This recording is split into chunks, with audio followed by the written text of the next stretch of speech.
తాను ఉచితముగా అనుగ్రహించినటువంటి దానిని చూస్తుంటే ఒక విశ్వమంతా ఉచితం, భూలోకమంతా ఉచితం. మన దేహమే మనకు ఉచితముగా వచ్చింది. మనుషులు చేసింది ఖరీదు కట్టబడింది, ధనమిచ్చి అనుభవించవలసింది మనుషులు చేసుకున్నది. ప్రభుత్వానికి పన్ను చెల్లించాలి మనం జీవించాలంటే. స్టేట్ గవర్నమెంట్ గాని సెంట్రల్ గవర్నమెంట్ గాని అన్ని ట్యాక్స్ మీద ట్యాక్సులు, జిఎస్టీ, ఐఎస్టీ, ఈఎస్టీ, ఎన్ని ట్యాక్సులు ఉన్నాయి. రోడ్డు ట్యాక్స్ ఉంది, వాటర్ ట్యాక్స్ ఉంది, కరెంట్ ట్యాక్స్ ఉంది, ఎన్ని ట్యాక్సులు ఉన్నాయి చెప్పండి. మనిషి తయారు చేసుకున్న ప్రతి దాని మీద ట్యాక్స్ ఉన్నది, రుసుము చెల్లించవలసి ఉంది. కానీ మనిషి చేయలేని దానికి నో ట్యాక్స్. ఒక రాష్ట్ర ప్రభుత్వమా, ఒక దేశ ప్రభుత్వమా, ఒక ప్రపంచ ప్రభుత్వాలు సూర్యుని కొనగలవా, చంద్రుని కొనగలవా, నక్షత్రాలను కొనగలవా, గాలిని కొనగలవా, నీరుని కొనగలవా, వేడిని కొనగలవా చెప్పండి. పంచభూతాలు దేనిని విలువ పెట్టి కొనలేవు, అవన్నీ ఉచితం.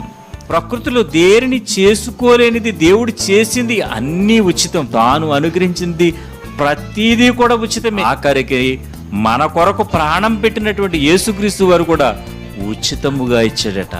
యేసుక్రీస్తు వారు ఉచితం, మన జీవితం ఉచితం, పంచభూతాలు ఉచితం, అన్ని ఫ్రీగా ఇచ్చాడు.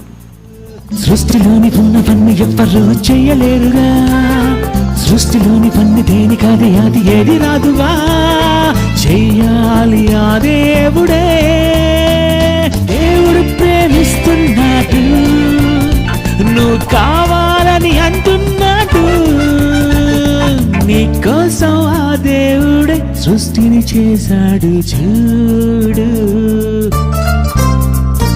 నీకోసం ఆ యేసునే బలిగా ఇచ్చాడు చూడు.